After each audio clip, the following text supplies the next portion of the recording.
and then you break that down into beginning, middle, and end, and then you break that down into your chapters, and then before you know it, you've got that.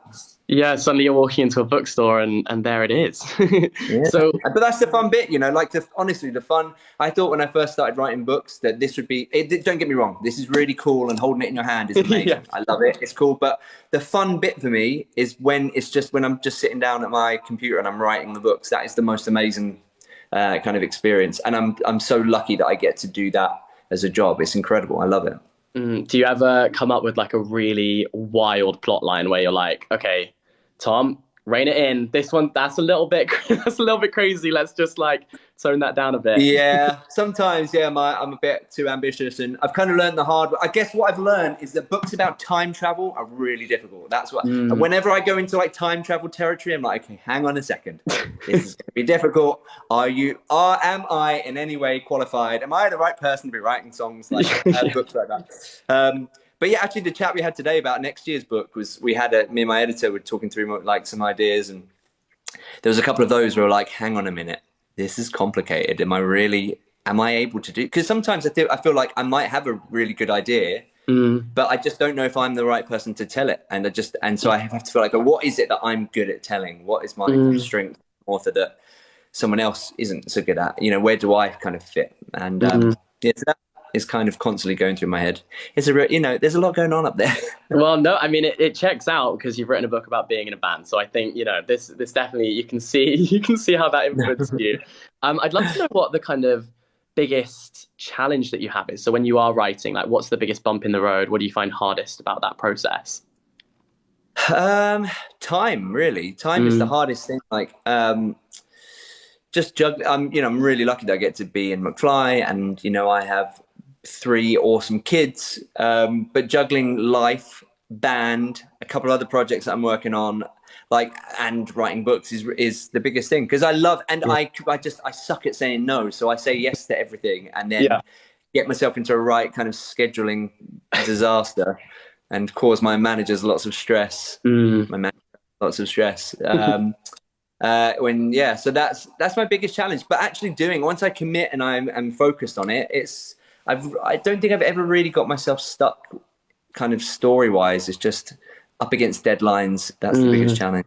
Yeah, well, you're always spinning a lot of plates, and obviously, like we said, one of those plates is the music side. So I'd love to know how you kind of bring the music in. Like, how does it feel supernatural for the book to kind of take a musical twist?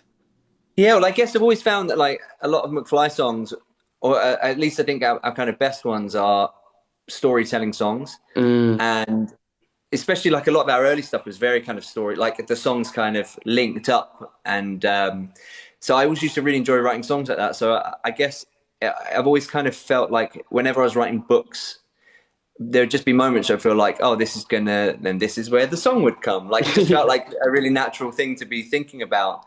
That's how I ended up writing. So I wrote a soundtrack for the Christmasaurus and for the yeah, Creakers.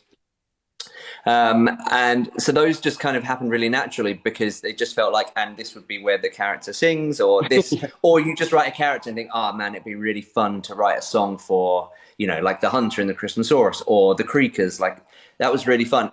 Even more so with this one, because I was writing about a band. It was just like, well, it's so obvious to write the songs for the band in this, in the book. So it just felt like really kind of natural. yeah. I'm kind of imagining your life a bit like an episode of Glee or like High School Musical, where like as you're just kind of walking around your daily life, you just like burst into song, and it's just beautiful and wonderful, and everyone around I do you. try to do that. I try and do it on the kids' school run. When I'm dropping the kids off at school, I sing to them, and they're like, "Man, stop it, Blaine, stop No. it!" Yeah, That'd be well, and embarrassing. dancing too. You're a bit of a jack of all trades at this point, right? Well, I'm not sure. I don't know if that kind of qualifies. I attempted dancing, but it needs a bit more work. Yeah. Well, kind of beyond the music, where do you find your inspiration? Are we gonna get the next book will be like Space Dancer, perhaps? No, I've hung up my dancing shoes for now. So, Mm, but yeah, I don't know. Like, I feel like I'm basically writing. What's really interesting actually is I go back to all the stuff that I grew up with for inspiration. It's mm, like I loved space. I was obsessed with space as a kid. I always loved like Star Wars, and I loved I've forgotten the name of it. What's the name of the one where the kids go up to space? Why have I forgotten that? Anyway, like I love like space adventures, Mm. and likewise, I always loved Christmas, and I loved dinosaurs. I loved Jurassic Park, and I loved films like E.T. and Gremlins and the Goonies. And I feel like so when I'm writing my kids' books, I'm just going back to the stuff that I grew up with and the stuff that actually, interestingly, because I don't really like scary things. I don't like horror movies, but I Mm. always find myself drawn to the things that scared me a bit as a kid. Mm-hmm. Flight the Navigator, thank you in the comments. Yep, that was definitely one. That's the Yeah, one. thank you for that one. That's not the one I'm thinking of. What's the one where they go to space and the kids accidentally get launched into space? Someone will tell me in the comments in a minute. Collectively, we've got this. Like as a group, one of Yeah. us will know. John Williams does the soundtrack to it, and what's her name? Who plays Marty McFly's? Who plays Lorraine? She's in it. Come on, guys, hit me up in the comments. You know, you help me out. I need your help.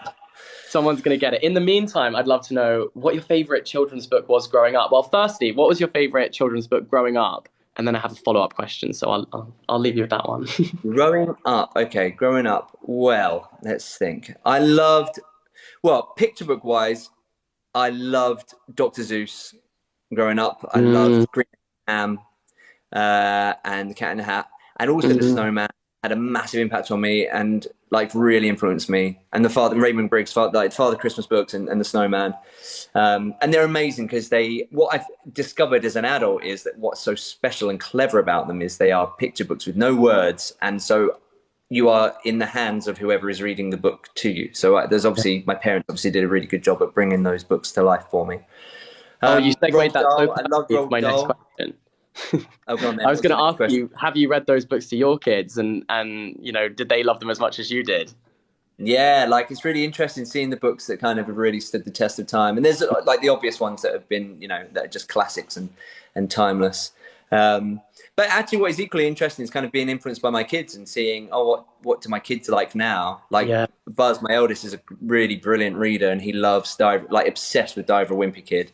yeah. Um, and Captain Underpants, and like so like just seeing what my kids are into and what sparks their imagination. That's really really interesting.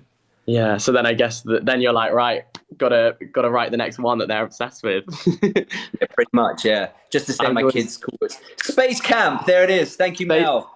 good job, team. Knew we Well could do done. We got there. it. Yeah, um, that's a great movie. okay, noted. That's everyone's homework is to go and watch that movie and then Yep, read there the will be book. a test at the end. Um, and I'd also love to know kind of how you get into the headspace of going from your crazy, hectic life where you've got so many things like stimulating your brain to really focusing in, especially on writing a book for a younger audience. So how do you kind of get yourself into that zone? Because I'm sure there are lots of people watching who would love to write and are dreaming of writing a book one day. So I'd love to know about your kind of creative process of getting into the zone. Yeah, well, I think I get asked a lot. Like, I meet so many people who want to write books, and I genuinely, I was just one of those people who wanted to. I was just like, I was always saying, I really want to write a book one day. One day, I'm Yeah. going to write a book. And my wife, who had already written a few books, was just like, "Well, you shut up and just write a book. Like, no one's going to write it for you unless you sit down and do it." And doing it for the love of it. Like, I didn't do it with like a publishing deal in place. Like, I literally spent 2 years trying to get a publisher to publish our first books. And it was really difficult because there are so many people. But the first step is sitting down and actually putting the time and the effort in and Mm. discovering because it also, I feel like a lot of people want to write books, but maybe when you see what the process is like, it just might not be for you, because it is long and it can be really stressful and it can be really hard, and you have to really love the story that you're telling, because you're going to be living in that story for a long time. So yeah, it's but getting myself into that zone, I feel like I just have to be really excited by the story, and then I find it quite easy to kind of just jump in. I mean, I'm so scatty and chaotic that the order that it requires to write the book is something. It's a really nice kind of break from the crazy world that I live in the real world. So I find that I can literally be like, okay, I'm all over the place. I've got to take the kids over here, then I've got to, do something, drop this off over there, take the car in to get all that kind of stuff. Come home and I think, right, I've got 3 hours before I have to go pick up the kids from school. That's a focused 3 hours, and I just shut myself in a little room or I mean anywhere, literally. Just sometimes it's a coffee shop around the corner or wherever you can get. Stick my noise cancelling headphones in so it's quiet, and then I write. And as long as then I've got my map of where I need to be in the story. I know that okay, and I'm on chapter 3. This is the bit where this happens, and by the end of chapter 3, I need my character to be here. I'm good to go. Yeah. Well, I'm really interested about the writing process. I'm actually in New York studying at writing school right now. So we've kind of been talking a lot about like the discipline and getting into the right headspace and that kind of thing. And one thing that comes up a lot is when people talk about like word counts and deadlines and stuff.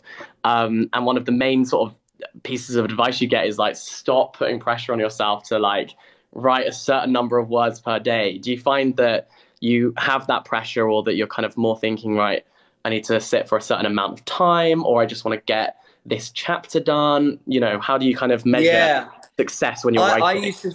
I can totally relate because I used to feel like that. I used to be Googling, okay, what is the ideal word count for, Yeah. what, and then looking at all these other books. And I guess it's kind of good to know roughly what you're heading for. But what I've found is that I don't think about that a single, like not Yeah. once does that cross my mind anymore. Yeah. And the last few books I've written have just all naturally, I find I'm naturally telling the story in the appropriate amount of words that is required to tell the story Mm, for that age group. So I mm, feel like, well, actually, if I've gone over, maybe I'm just not, or under, maybe the story isn't quite right for that age group, or maybe I'm not telling it in the right way. But naturally, I just kind of fall into it. I guess I've got my own kind of, so, and also go on that same question, like I don't set myself like, okay, today I'm going to write X amount of yeah. words. But there's always a satisfying feeling of if I can get to an appropriate place in the story, because it's awful when you're like, oh, I need to go, and I'm halfway through some amazing moment, and in the flow of like You're there. creativity, Yeah. yeah, I'm there, and if I leave now, it's just gonna be, so there's like the kind of mental kind of uh, landmarks I like to get to. And quite often that will feel like it'd be great to get to the end of the chapter because that is a natural close to this Mm, moment. And, sometimes it happens but you just have to, yeah, I guess go with the flow. But I genuinely don't really think about um, word counts anymore. And also learning knowing what the process is like now from your first draft and through the edit phase, knowing that wherever you're at when you finish your first draft, you're going to get to the right place by the time you've been through the editing process. And that is actually an amazing, having an incredible editor. I'm so lucky I get to work with an amazing team. mm. And my editors who work on all my books are so good, and really someone who really understands the story as much as I do. Um, because it's really hard finishing your first draft and getting to that like triumphant thing and feeling like I've written the end, finished the book, and then getting your first notes back from your editor is hard. And the first edit is always Brutal one. heartbreaking and hard because you have to then rip your story apart, Mm, and and go in, but every single time my editors have always been right. I've always trusted them and been like, okay, I'm going to go with it, see, and break it apart. Because I could always go back. So, this is a new yeah. draft now. Let's see what happens. And they've always been right. And trusting someone who has like an outside view on your story. And actually, in the writing process as well, I feel like it's really good to have people read your book that you trust, Mm, to tell you, oh, actually, this bit isn't working. It's not very good, this bit. You can get rid of that, and trim yeah. all the fat out of the story to get to the heart of it. You got to have a good support circle, I guess.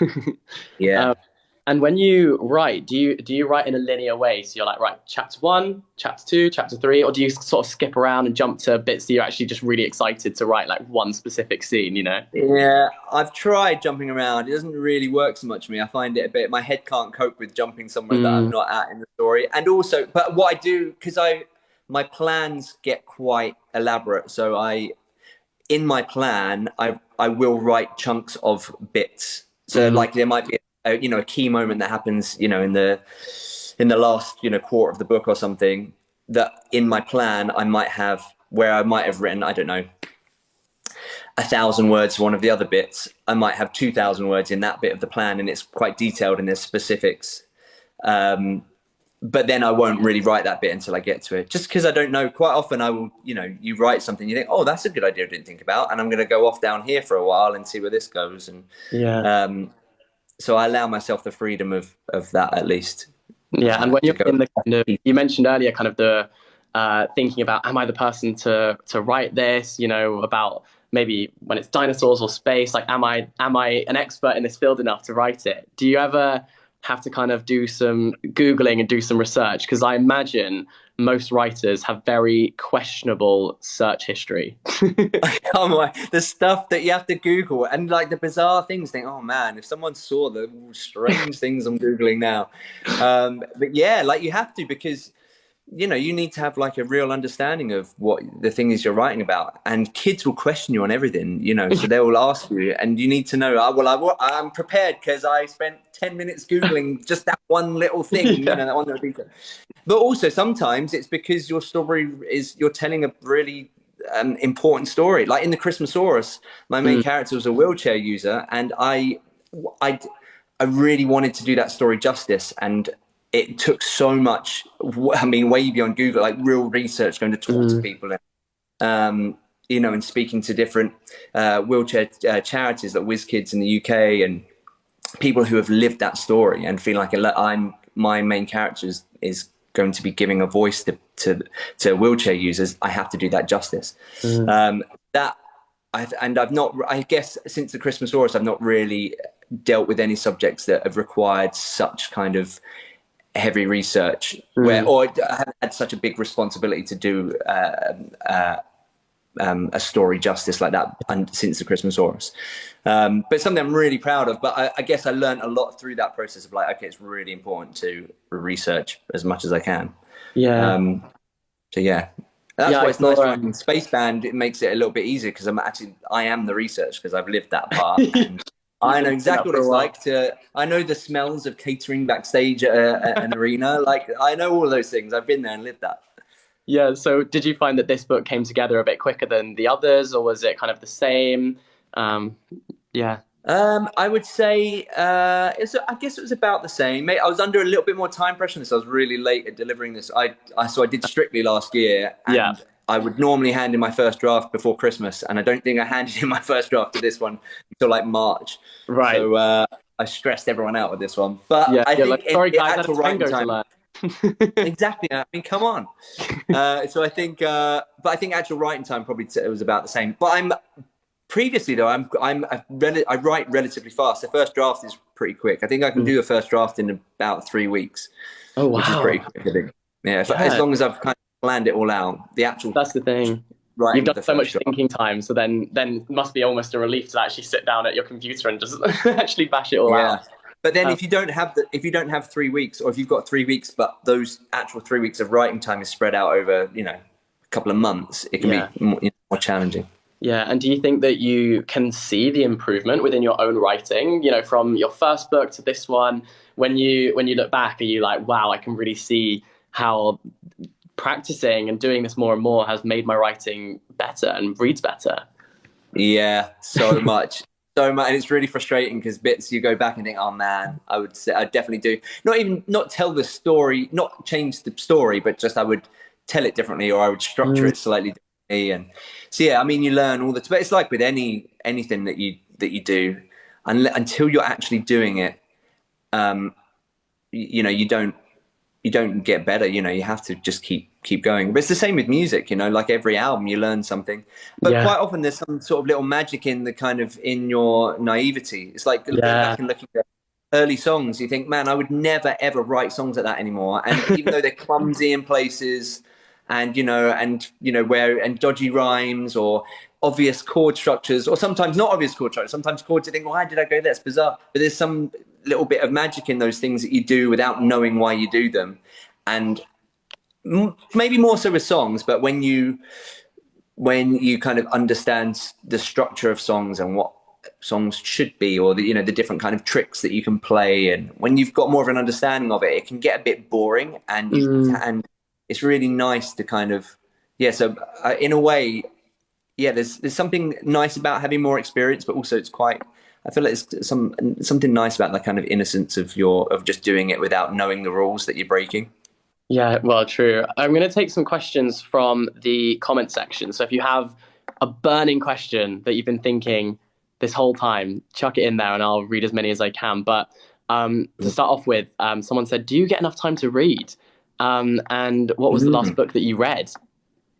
I'm reading. Well, I read with my kid. What I read with my kids, which is really obviously really useful because that's a similar age group to the books that I write, and also I really genuinely enjoy middle grade books. So it's really fun reading those. And the last book I've read, I don't get a lot of time to read, but I mean and my advice to people that is always read. Whenever people want to write, I'm just like, well, read more because you will learn from reading. I'm halfway through reading Matt Haig's book. I think it's called, I've forgotten the title. I think it's called How to Stop Time. Is that what it's called? Yeah. It was a book about time, and the main character is called Tom, so I was drawn to it. I mean, it's meant to be, right? Yeah, and I mean, it's obviously an incredible writer, so that's really fun. Yeah. But yeah, I read all the time. Anne says, "What's your favorite lyric from the Space Band album?" Put you on the spot here. There's a lot of silly lyrics in there. Yes. I really like. There's a song called Pigeon. I really like writing that one because it's just about a kid who's looking at a pigeon out of his window. And also, what's really fun about writing the Space Band is that at the beginning, George is meant to he's learning how to write songs, doesn't know how to do it, so he's just writing about pigeons that fly into the window. And then being able to write the progression of him as a songwriter to the end when he writes like the ultimate kind of song, which is at the end, was really fun. I actually really like, there's a little like nod to McFly. So one of the lyrics in the song Space Band talks about Galaxy Defenders, which is what the McFly fandom is called. So there's a little Easter egg in there for the McFly fans. I think it's one of my favorite. That always gives me goosebumps. Oh, that's really good fun. Someone said, do you have a favorite Space Band track? Like, is there one that you've got on your playlists that you're actually I like now? From the Space Band album? Yeah. I like the Greatest Band in the Universe. I think is my favorite one. It's got all these crazy like Queen harmonies. I really like that one. I almost wished actually that I'd written in the story. It says a little kind of epilogue, a little prologue, sorry, at the beginning. And I almost wish I'd put that song there just so it could have been track one on the album because it would have been a really good start to the Space Band album. Someone said, what helps you with writer's block? So if you ever get to one of those bumps in the road, how do you get yourself out of that rut? So I think, so with songs, I always find that if I'm stuck writing a song, it's because I don't know what I'm saying. I don't know what it is I want to say. Rather than like, I rarely get stuck with like melody or chords and things like that. It's normally because if I'm stuck, I normally have to take a step back and think, okay, it's because I don't know what I'm actually trying to say. And I feel like it's probably the same with the story, like with the book, because it's easy coming up with a fun character and but I feel like if I get stuck, it's because I haven't figured out what is their motive in that scene, or there'll be some sort of fundamental thing. And it's normally that deep down what's wrong. And sometimes it's hard for me to be like, okay, I have to address the thing that I haven't figured out yet. Yeah. And I need to go and spend a day, just thinking. Do you know what? Some days as well, like writing days don't always mean actually writing. Sometimes you just have to sit and think, or just go for a drive or a walk. And that is part of the writing process because you are doing your thinking. Yeah, thinking time, I think, is the underrated part that no one really thinks about when you talk about a writing project. Is a lot of it is kind of all being sussed out up here. Yeah, like literally sitting down, because there's nothing worse than you're looking at your screen on your notepad and like expecting something to happen, because if it hasn't happened up here yet, you're not going to be able to put it down. Like, but by the time I've sat down at my computer to write, I know what I'm going to write. I never look at that blank screen. Waiting for it to happen, like never ever. That terrifies me. Like I know by the time I sat down, I've done the work up there. And I think to wrap us up, we got to talk about Book Talk. Have you done some scrolling through Book Talk? Have you got some recommendations from your TikTok For You page yet? No, I haven't yet. I need to do. I feel like I've been bad. I haven't done any research. Then what do I need to do? You gotta click on the hashtag Book Talk, and you'll be scrolling for hours. I promise you, just with all the book recommendations and people's reviews, and I'm sure you'll find favorite. Are you giving me something that's going to fuel my procrastination? Yes. Absolutely. If my next book is delayed, is this going to be are you responsible? Absolutely. Like you'll have to have like at the back of the book, it will have like acknowledgements, then it will have like the anti-acknowledgements, and it'll just be me for like wasting so much of your time. Look, I don't need anything else that is going to distract me from the task that I need to do. Honestly, that's the worst thing that has changed. Like, I'm so bad at getting distracted. I have to just shut everything off. That's why I write most of the time at nighttime, because no one can find you. Like, I write when everyone else is asleep, because and no one can distract me. My brain is just so bad. Like, oh, something to do. Let's do that instead of write this book. Book talk sounds like a little black hole that you could get lost in then. Okay. Well, I'll do it. Like, I haven't started writing the next book yet, so maybe I'll do that before I start writing the next book. You might, get some inspo from what everyone else is recommending. Well, Tom, thank you so much for joining me. I have to tell you that I think that when I told my mum that I was going to be interviewing you, she screamed. You know, I didn't get that reaction when I graduated, when I wrote my first book, but interviewing Tom, I think that's the career highlight for her so far. So thanks. I think I made my mum proud. Say hi to your mum. I will. And congratulations on Spaceband, which is out now. And if this sounds exciting to any of you guys, you can head to wherever you get your books and get yourself a copy of Spaceband. Thank you so much. Thanks for joining me. And I'm sorry I was late. That's very typically me. And he's a rock star. Are you gonna? You need to like smash up the room or something, just to, you know. It's my wife's office, so you know. Exactly. I need to respect. It's the one place that has the internet. I need to respect it. Respect your safe space. Yeah, I'm just gonna stay in here for the rest of the evening. What do you do without the internet? Well, yeah, there you go. Well, enjoy the rest of your evening. Thank you so much for joining me. Thank you so much for all the great questions in the comment section too, and we'll catch you very soon. Thanks, everyone. I won't lie to you. I have no idea how to stop this. I'll end it. So don't you worry. Oh, wow. I don't need to do anything. Look at that. Yeah, I got you covered. Okay. Thanks, Bye, everyone. Enjoy. Thanks, everyone. That was fun. Okay. So he's left. This is the bit now. I don't know how to do it. But we can stay chatting for a bit if you want. Maybe we just stay chatting until my phone runs out of battery.